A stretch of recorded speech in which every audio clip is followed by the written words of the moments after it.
जम्मू व कश्मीर में कोविड के ज़माने में हमने देखा कि हमारे हेल्थ की क्या हालत है। हम किस बुरी तरह एक्सपोज हुए, चाहे वो कश्मीर हो चाहे जम्मू हो। सिर्फ जम्मू और कश्मीर शहरों की हालत नहीं, बल्कि गांव, कस्बे और जितने हमारे डिस्ट्रिक्ट हैं, तमाम जगह का हेल्थ का जो निज़ाम है वो तकरीबन एक जैसा है। मैं इस वक्त पुंछ में हूं और आज हम बात करेंगे डिस्ट्रिक्ट हॉस्पिटल पुंछ की। हल्ला बोल पर हेल्थ सेगमेंट में हमने बेशुमार हेल्थ पर स्टोरीज की हैं। डिस्ट्रिक्ट हॉस्पिटल पुंछ को भी जगाने की बारहा कोशिश की है, लेकिन बड़े अफसोस से ये कहना पड़ता है कि हम हर बार नाकाम हुए हैं। ना डिस्ट्रिक्ट एडमिनिस्ट्रेशन को जगा पाए, ना डिस्ट्रिक्ट हॉस्पिटल की एडमिनिस्ट्रेशन को जगा पाए। आए दिन हमें इस तरह की खबरें मिलती रहती हैं कि डिस्ट्रिक्ट हॉस्पिटल, चाहे वो सुप्रिटेंडेंट साहब हों, चाहे सीएमओ हो, चाहे हमारी इमरजेंसी हो, वो जिस तरह उसे काम करना चाहिए, जिस तरह हमारे मरीजों से पेश आना चाहिए, मरीजों को देखना चाहिए, उसमें वो बुरी तरह नाकाम होते हैं। रात को जब मैं लाइव प्रोग्राम कर रहा था तो मेरी फ़ोन कॉल बजी, बहुत सारे फ़ोन आए। मौलाना फरीद साहब का भी उसमें फ़ोन था और अस्पताल से और बहुत सारे लोग मुझे फ़ोन कर रहे थे। वजह ये थी कि डिस्ट्रिक्ट हॉस्पिटल पुंछ में एक पेशेंट को रेफ़र किया गया और कई घंटों तक रेफ़र करने के बाद वो पेशेंट डिस्ट्रिक्ट हॉस्पिटल में ही रहा। वजह ये थी कि एम्बुलेंस डिस्ट्रिक्ट हॉस्पिटल पुंछ में दस्तयाब नहीं थी। मौलाना फरीद मलिक साहब शाम को वहाँ पहुँचे हैं और फिर किस तरह इन्होंने एम्बुलेंस का इंतज़ाम किया, पेशेंट किस बुरी कंडीशन में था, उस सब के बारे में मौलाना फरीद साहब से हम जानने की कोशिश करेंगे। फरीद साहब, बहुत शुक्रिया कि आपने वक्त दिया है। बहुत बहुत शुक्रिया आपका। फरीद साहब, ये बताइएगा कि कल वो पेशेंट जिसको आपने यहाँ से राजौरी पहुँचवाया, उसकी हालत कैसी थी और इतना वक्त क्यों लगा डिस्ट्रिक्ट एडमिनिस्ट्रेशन को या अस्पताल की एडमिनिस्ट्रेशन को कि आपका पेशेंट इतने घंटे हॉस्पिटल में रहे और वो रेफर होने के बाद भी जम्मू, राजौरी या श्रीनगर नहीं पहुँच पाया?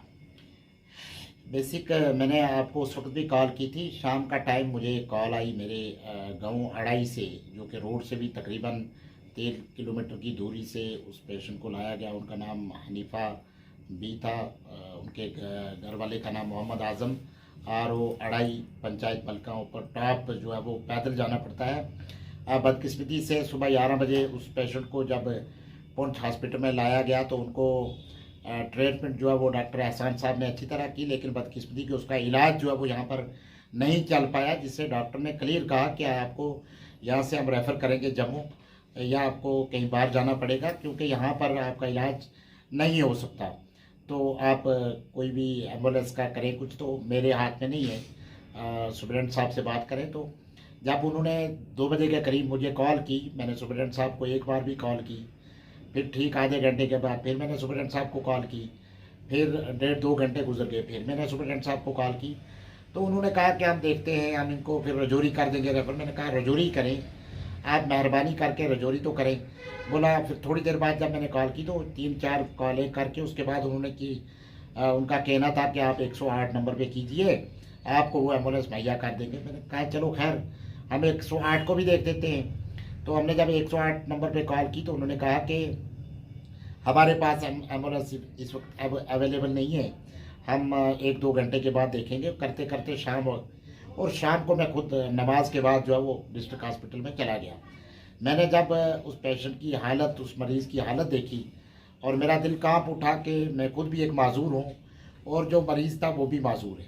वो एक औरत माजूर थी और उसकी उंगलियाँ जो हैं वो ऐसी कोई बीमारी थी कि उससे कुछ उंगलियाँ गिर चुकी थी और कुछ जो है वो, जिस तरह डॉक्टर साहब ने बताया कि इनका ऑपरेशन होगा, इनकी उंगलियाँ काटी जाएगी, और डॉक्टर एहसान साहब ने बड़ी अच्छे तरीके से मुझे बताया कि इसका इलाज यहाँ पर नहीं हो सकता इसको, लेकिन उनके हाथ में एम्बुलेंस का देना नहीं था। बदकिस्मती से वहाँ पे मैंने चाहा कि मैं इस डिस्ट्रिक्ट हॉस्पिटल के ख़िलाफ़ आवाज़ उठाऊँ, लेकिन हमने दूसरी तरफ ये भी देखा कि इस मरीज़ को किसी तरह शिफ्ट करना है। मैं शुक्रिया अदा करता हूँ सरी मस्तान ट्रैवल ट्रस्ट के चेयरमैन असद नुमानी साहब का, उनकी टीम का। जब मैंने उनसे बात की और यहाँ तक कि उस मरीज़ के पास उनके जो साथ वाले लोग हैं, मुझे नहीं लगता कि किसी के पास 10 रुपये भी हों। जब मैंने उनको कहा कैसे इलाज कराओगे, उनका वो हेल्थ कार्ड भी नहीं बना हुआ, दूसरा हेल्थ कार्ड ये हॉस्पिटल मानते भी नहीं है। तो मैंने कहा कैसे, तो मैंने कहा एक मेंबर थे वहाँ पे, मेरे पेंच थे मेरी अढ़ाई के, मैंने उनको कहा थोड़ा चंदा करके आप इनको किसी तरह शिफ्ट करें। और जो पेशेंट था वो बार बार यही कह रही थी कि मुझे किसी तरह से यहाँ से उठाओ। कहने का मकसद कि उनको तकलीफ़ बहुत थी और मेरा खुद का दिल जो है वो कांप गया उनको देखकर। और हमने कोशिश की, और जिस वक्त मैंने असद भाई से बात की तो उन्होंने फ़ौरन मुझे यकीन दहानी दी कि आप 10-15 मिनट के बाद आपको एम्बुलेंस मिलेगी। फिर भी मैंने वहाँ पे, मुझे अफसोस हुआ कि इतनी नाअहल हमारी इस वक्त डिस्ट्रिक्ट हॉस्पिटल पुंछ की इंतज़ामिया है कि एक मरीज़ मर रहा है, परेशान हाल है, उसके पास पैसे नहीं है। मैं समझता हूँ कि आज के इस दौर में भी सिफारिशों पे अगर आप किसी बड़े ख़ानदान की वो औरत होती तो शायद उसको एम्बुलेंस भी मिलती, उसको जनाब सुप्रिटेंडेंट साहब CMO साहब देखने आते।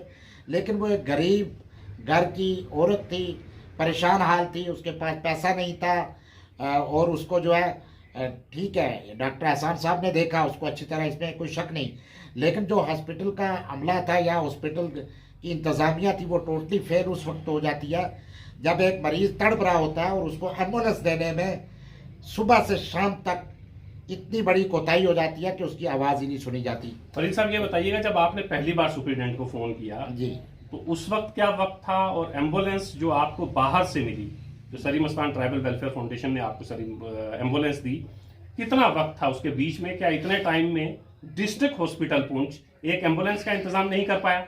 देखिए जी, मुझे दुख इस बात का है कि 2:30 बजे नमाज के बाद मैंने ये जो है आवाज़ बुलंद करनी शुरू की थी। बाद नमाज जुमा मैंने कॉल की सुप्रिटेंडेंट साहब जो हमारे यहाँ पर मौजूद हैं उनसे 2:30 बजे के करीब एक बार कॉल की, 3 बजे फिर दूसरी कॉल की, 3:30-4 के दरमियान तीसरी कॉल की। जब तीसरी कॉल की तो उन्होंने कहा हमारे पास एम्बुलेंस का नहीं कुछ हो सकता। तो इतना किया कि जो आपका मरीज़ आया उसको मैंने जम्मू नहीं बल्कि रजौरी में रेफ़र कर रहे हैं। मैंने कहा आप रजौरी तक कुछ करें, बोला आप 108 पे कॉल कीजिएगा, उनके पास अवेलेबल होती है वो दे देंगे। फरीद साहब ये बताइए, जिस पेशेंट का हाल आप इतना खराब बता रहे हैं जी, उसको तो रेफर या तो जम्मू होना चाहिए या श्रीनगर होना चाहिए, जी। तो राजौरी में हेल्थ फैसिलिटी कौन सी इतनी बेहतर है जो आप यहाँ से राजौरी शिफ्ट कर रहे हैं उसको? देखिए, मेरे लिए ये बड़ी प्रॉब्लम ये थी कि जब इन्होंने एम्बुलेंस नहीं देनी थी तो मैंने ये सोचा था कि अगर ये नहीं कर रहे तो कम से कम रजौरी पहुँचाएँ, क्योंकि उसके पास कोई पैसे नहीं है। तो मैं रजौरी डिप्टी कमिश्नर को बोलकर उनको और आगे जो जम्मू तक उनको पहुँचाऊँ किसी तरीके से। जब सुनवाई नहीं हो रही थी तो मैंने खैर फिर वहाँ बात की और असद भाई ने इसमें हेल्प की और वो रजौरी तक पहुँचाया गया उस मरीज़ को। और वहाँ से अब हम कोशिश करेंगे कि उसको किस तरह से श्रीनगर या जम्मू पहुँचाया जाएगा। कहने का मकसद ये है कि कॉलें मैंने 3-4 की हैं सुप्रिटेंडेंट साहब को, और आप देख रहे हैं कि गरीब एक माजूर तड़प रहा है, परेशान हाल है। और हमारी जो हॉस्पिटल की इंतज़ामिया है, चाहे वो सुप्रिटेंडेंट साहब हों चाहे वो CMO साहब हों, कितना उनके सामने उसकी क्या हालत हो रही है। वो जो उसके साथ 2-3 लोग थे वो भी मैंने यहाँ तक सुना कि उन्होंने हाथ जोड़कर भी कहा कि एम्बुलेंस का कुछ करा दीजिए, लेकिन कहा जी कुछ नहीं हो सकता। फिर किसी ड्राइवर से उनकी बात हुई, बोला तेल डालें, तो फिर आप उनको बोलें तो फिर हो सकता। अब उनके पास परेशानी ये, उनकी मजबूरी ये थी कि वो गरीब थे, वो मजलूम थे, उनके पास पैसा नहीं था। अभी भी अगर उस मरीज़ का फ़ोटो आप उसकी फ़ोटोग्राफी में मंगा के आपको दिखाऊंगा, मैं कहता हूँ कि कितना ही बुरा इंसान होगा उसका भी दिल कांप जाएगा। लेकिन हमारी डिस्ट्रिक्ट के ज़िला इंतज़ामिया के जो डिस्ट्रिक्ट हॉस्पिटल है उनको कोई भी एहसासमंदी जो है उस मरीज़ पर नहीं हुई, जो कि दुख की बात है। हालांकि डॉक्टर एहसान साहब ने, जब मेरी शाम को बात हुई, उन्होंने खुद दुख किया कि ऐसे मरीज़ के साथ मैं तो, मेरे हाथ में नहीं है कि मैं एम्बुलेंस दूँ, लेकिन जो हमदर्दी उन्होंने की वो मैं उनका शुक्रिया अदा करता हूँ। उन्होंने क्लियर कहा कि इसका हर जोड़ का ऑपरेशन होगा, इसकी उंगली जो है वो काटी जाएगी, तब जाके वो यहाँ पर नहीं होगा, वो या जम्मू होगा या श्रीनगर होगा। तो मेरा यही मानना था कि किसी तरह इसको रजौरी तक तो शिफ्ट करें, वहाँ से आगे मैं इसका कोई बंदोबस्त करूँ। कहने का मकसद कि शाम हो गई, 2:30 बजे से लेकर शाम को 8:30 बजे उसको हम डिस्ट्रिक्ट हॉस्पिटल से जो है उसको रेफ़र करते हैं।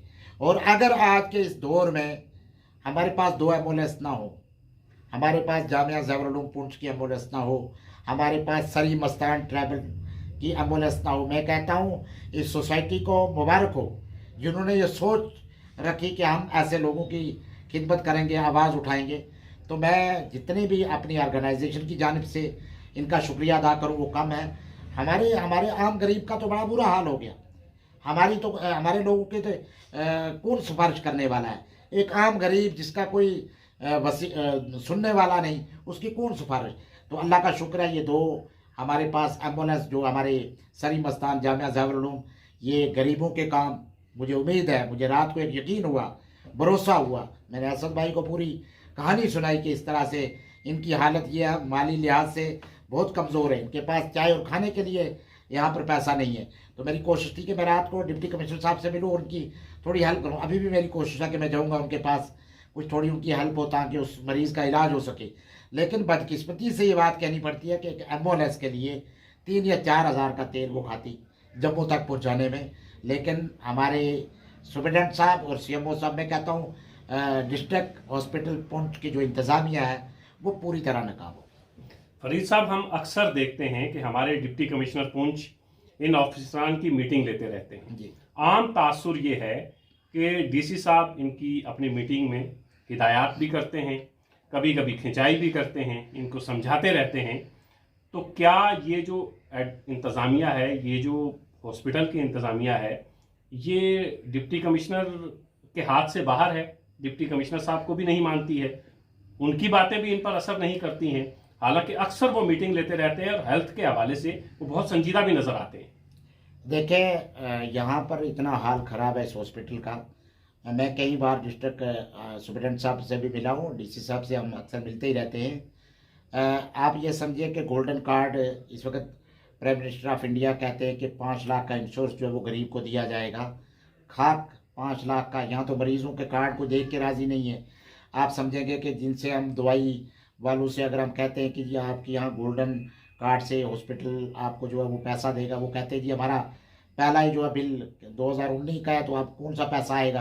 कहने का मकसद ये है, या तो स्कीमें गवर्नमेंट की पूरी तरह ये कोई लागू नहीं हो रही हैं, या गवर्नमेंट इनको झूठ बुलवाने पे मजबूर कर रही है, हमारे डॉक्टर साहिबान को, सुप्रिटेंडेंट साहब को या CMO साहब को, कि आप ऐसी ऐड देते जाओ, हॉस्पिटल में है नहीं कुछ, या फिर पैसा खुला आ रहा है तो ये लोग सिर्फ लूट घसूट में लगे हैं। दोनों में से एक बात ज़रूर है, क्योंकि आप देखिए कि एक तरफ आप कहते हैं कि 5 लाख जो है गवर्नमेंट का इंश्योरेंस है जी, आप में उसको एक गरीब को दवाई मिलेगी, लेकिन ऐसा कुछ नहीं है। इस डिस्ट्रिक्ट हॉस्पिटल की भी आपने कई बार, ये पिछले दिनों में मैंने खुद भी सुना। और दूसरा ये है कि इस हॉस्पिटल के मुताल्लिक कई बार ज़िला तरक्याती कमिश्नर ने भी मीटिंग ली है। तो मैं समझता हूँ कि या तो स्कीमें सिर्फ कागज़ों में हैं, उनका जो है इनके पैसा नहीं आ रहा है, या अगर पैसा आता तो फिर मगरूरी क्यों, फिर इतनी लटर बस्ती क्यों, फिर जनाब आप जिस गरीब के लिए जो स्कीम होनी चाहिए वो उस तक पहुंचती क्यों नहीं? तो ये कहीं ना कहीं कुछ गड़बड़ है, जिससे लगता है कि हमारा कहाँ गड़बड़ हो रही है, ये हमारी ज़िला इंतज़ामिया को देखना चाहिए। और मैं ज़रूर इस टॉपिक को लेकर कल तो संडे है, सोमवार को मैं डिप्टी कमिश्नर पुंछ से मिलूँगा, पूरी तरह से ब्रीफ करूँगा कि एक आम गरीब का इस हॉस्पिटल के अंदर एम्बुलेंस तो एम्बुलेंस है, मैं समझता हूँ कि इलाज भी पूरी तरह नहीं है। ये बदकिस्मती की बात है। जिस उम्मीद और यकीन की बात हम हर बार करते हैं कि उम्मीद है ये होगा, यकीन है ये होगा, डिस्ट्रिक्ट हॉस्पिटल की इंतज़ामिया को देखकर, उनके रवैये को देखकर कभी ऐसा नहीं लगता कि कुछ बेहतर होने की उम्मीद है। डिस्ट्रिक्ट हॉस्पिटल पुंछ पर हम पहले भी बहुत सारी स्टोरीज कर चुके हैं। 1 हफ्ता डायलिसिस सेंटर बंद रहता है, golden card district hospital Poonch में उस पर अद्वियात नहीं मिलती हैं, एम्बुलेंस अवेलेबल नहीं होती हैं। 2 प्राइवेट एम्बुलेंस जिनका मौलवी फरीद साहब ने जिक्र किया, हम इस कदर परेशान हैं कि 2 एम्बुलेंस जो है वो हमारा बोझ बर्दाश्त नहीं कर सकती हैं। वो दोनों प्राइवेट एम्बुलेंस हैं और ये एक तरह से अच्छा था कि वो एम्बुलेंस सरी मस्तान ट्राइबल वेलफेयर फाउंडेशन की एम्बुलेंस यहाँ पे अवेलेबल थी और मौलाना साहब को मिल गई। अगर वो यहाँ पे नहीं होती, किसी पेशेंट को कहीं छोड़ने गई होती, तो उस पेशेंट का क्या हाल होता जिस पेशेंट का जिक्र मौलवी फरीद साहब कर रहे थे। मैं एक गुजारिश करना चाहूँगा, इस वक्त हमारे पुंछ में जो आम गरीब जो है जिसको एम्बुलेंस मिलना दुश्वार हो चुका है, जिसकी मिसाल मैंने पेश कर दी सामीन के सामने, तो मैं माली लिहाज से जो हमारे अच्छे लोग हैं वो ज़रूर सपोर्ट करें हमारे सरी मस्तान ट्रैवल को और जामिया ज़ाहिरुल उलूम के जो ग्रुप है जो उनका, जिन्होंने ये एम्बुलेंस जो है वो गरीब लोगों के लिए मुहैया की है, ताकि ये गरीब, जिस तरह की रात को हमारी बहन जो है लाचार और बेसहारा किस्म तरह वो वहाँ पे थी और उनको रेफ़र किया गया, उनका खर्चा जो है वो सरी मस्तान ने उठाया।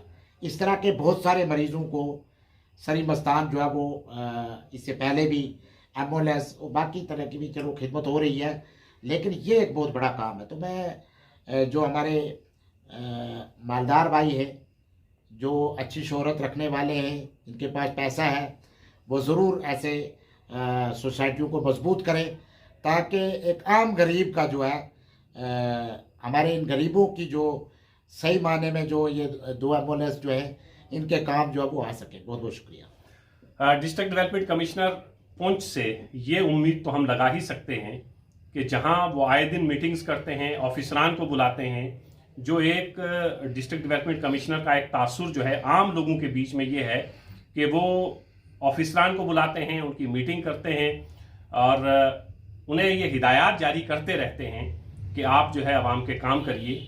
लेकिन डिस्ट्रिक्ट हॉस्पिटल पुंछ कभी कभी हमें ऐसा लगता है कि डिस्ट्रिक्ट डेवलपमेंट कमिश्नर से ऊपर की इंतजामिया है कि जो ना तो डिस्ट्रिक्ट डेवलपमेंट कमिश्नर की सुनती है, ना अपने डायरेक्टर की सुनती है, और आम आवाम का हाल तो आप देख ही चुके हैं।